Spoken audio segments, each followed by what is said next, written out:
meningkatkan nilai gizi? Kenapa?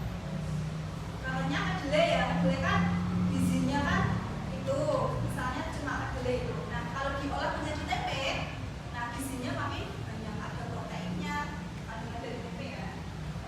Terus untuk kekurangannya dari alam itu sendiri, suhu dan hawa di lingkungan tersebut. Nah, ada yang ditanyakan dulu mengenai bioteknologi konvensional? Belum? Nah, nanti diharapkan kalian akan membuat produk dari bioteknologi konvensional. Boleh tape, boleh apalagi tadi produknya ada tempe. Asinan termasuk bioteknologi konvensional tuh. Asinan. Ada yang tahu asinan? Tahu. Nah, itu kan dia memanfaatkan cuka. Nah, cuka itu juga merupakan alat untuk memberikan energi mikroorganisme tadi ya. Boleh kalian nanti akan membuat produknya. Pertemuan selanjutnya kita akan merancang untuk pembuatan produk bioteknologi. Saya dipahami? Kita masuk ke bioteknologi ya, karena nggak ada pertanyaan. Paham belum? Belum.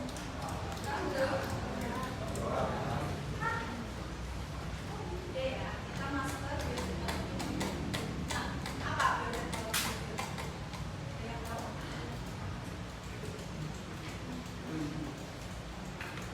Teknik rekayasa genetik digunakan untuk menghasilkan produk yang lebih baik dan efisien. Ya, bioteknologi memanfaatkan teknologi maju untuk memanipulasi materi genetik organisme. Teknik rekayasa genetik ini digunakan untuk menghasilkan produk yang baru dan lebih efisien dan membantu manusia ya. Contohnya itu ada kultur jaringan, bayi tabung, cloning, teknik in vitro dan DNA rekombinan. Ada yang pernah mendengar bayi tabung?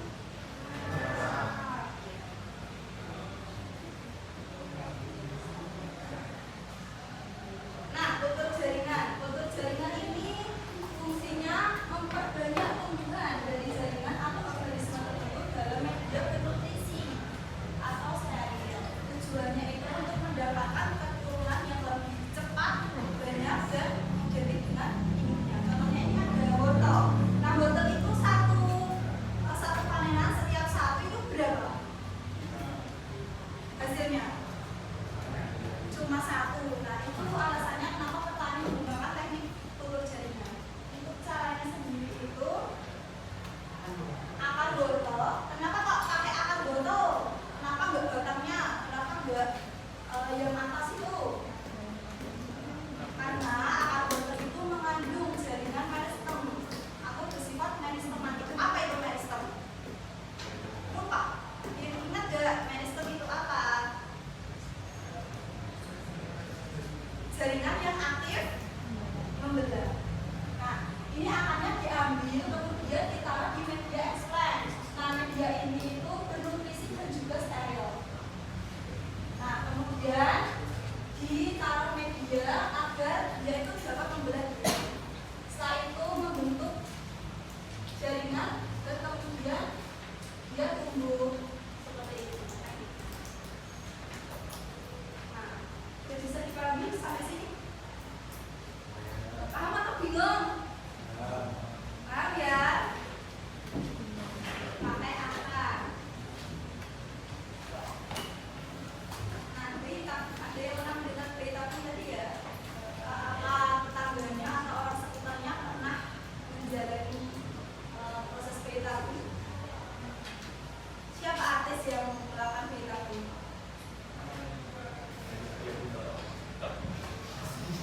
Saskia Sungkar ya, itu anaknya itu melalui bayi tabung. Nah, proses bayi tabung itu sendiri nanti sel telur dari perempuan itu diambil, kemudian dipertemukan dengan sperma di luar. Nah, fertilisasi itu terjadi di luar. Kemudian setelah berfertilisasi kemudian menjadi apa? Kemarin daya ingat materi sebelumnya pembuahan jadi zigot kemudian jadi morula kemudian jadi blastula. Nah, blastula ini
dipisahkan dari ovum. Sampai sini paham dulu? Nah, kemudian yang domba atas itu diambil selnya dari kelenjar susu. Di situ di buku kalian ada, coba dilihat biar lebih jelas gambarnya. Di buku kalian jangan dapat coba. Ya, coba.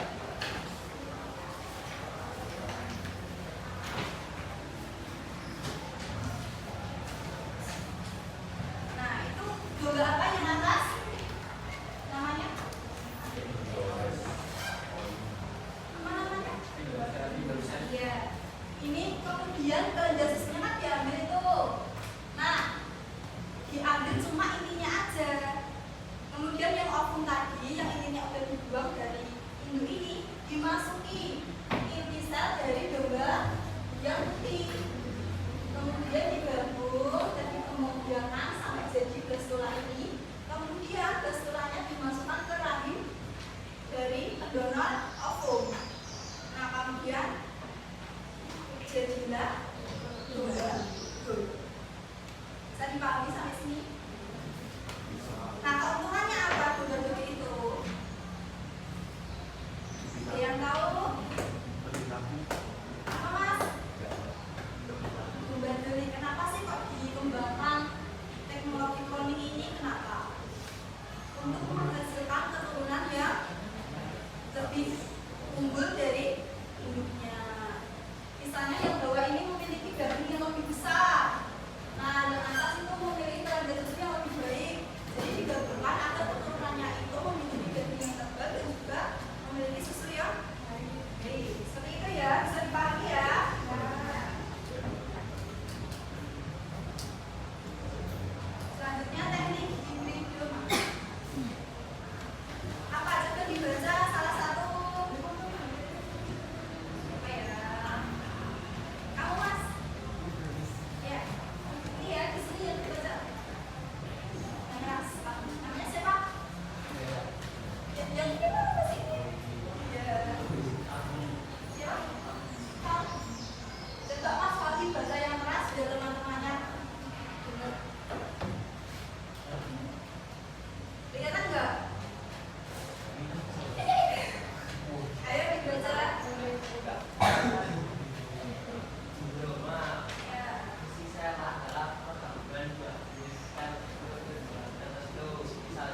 diambil DNA-nya aja ya, DNA-nya diambil, kemudian yang sel bakterinya ini plus DNA yang di jalan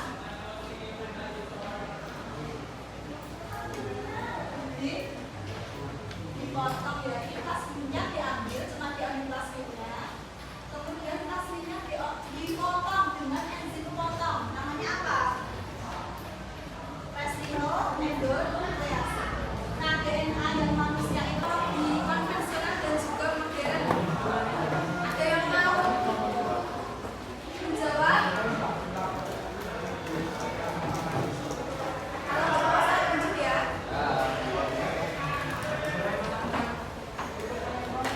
Sekarang tanggal berapa? 12. Absen juga 1.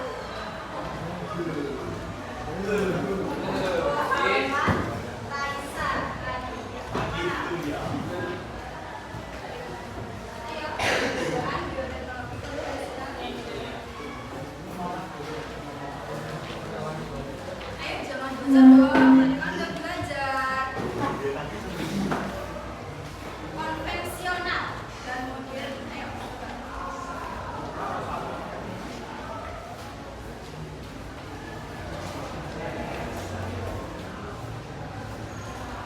Ayo Mas Adit. Siapa? Raisa. Ran. Oh, Adit ayo.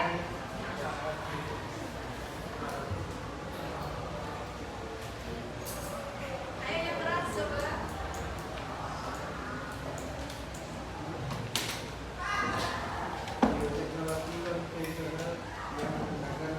Ayo, kok saya tidak dengar ya? Yang keras. Bioteknologi konvensional yang menggunakan mikroorganisme secara langsung. Menggunakan mikroorganisme secara apa jelas? Lanjut. Bioteknologi modern terkait dengan adanya rekayasa. Ya, kalau konvensional tadi menggunakan mikroorganisme secara langsung, kalau modern menggunakan atau tadi apa Mas? Rekayasa. Oke, lanjut yang kedua. Apa lagi? Ada yang mau menjawab? Yang lain coba. Absen 15.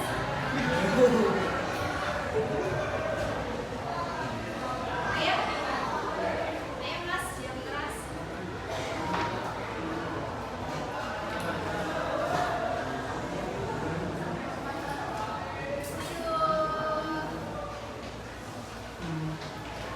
Bioteknologi modern menggunakan peralatan modern.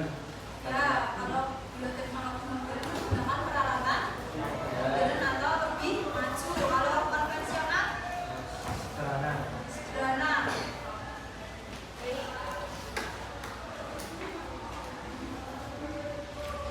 Ini ya bedanya ya dari tekniknya, waktunya, dan juga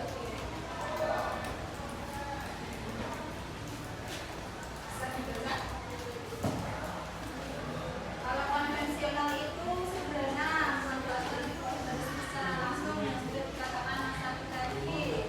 Kemudian untuk produknya itu makanan fermentasi atau minuman fermentasi. Kalau modern batu-batan atau tanaman transgenik. Dampak positif dan negatif. Ini ya dampak positif dan negatif. Meningkatkan produksi pangan, menyediakan bahan yang baru, melindungi lingkungan. Kalau negatifnya, contohnya, ada ya.